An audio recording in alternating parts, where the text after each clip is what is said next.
Example 6 from chapter 8, you have two objects that are going to collide, and after collision they are going to stick together.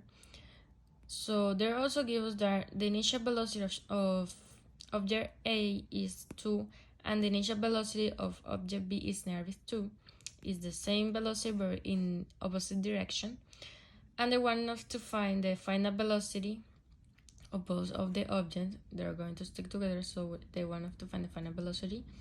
They give us both of the masses. So to find the final velocity in the x direction of both of the objects, there is just one final velocity, just one velocity, because they're going to stick together.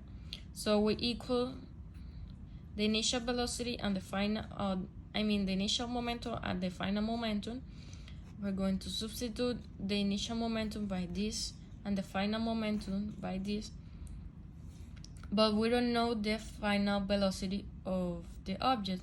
That is what are we trying to find, and we're going to find it equaling these two. So the final velocity of the object is 0.5. Now they also want us to compare the final and initial kinetic energy of the object. So the initial kinetic energy of A is 1 joule and the initial kinetic energy of B is 0.6 joule. So the total initial kinetic energy of both of the objects is 1.6 joules. The final kinetic energy of both of the objects is gonna be equal to 0.1 joule. So that means that there are more kinetic energy before the collision than after the collision.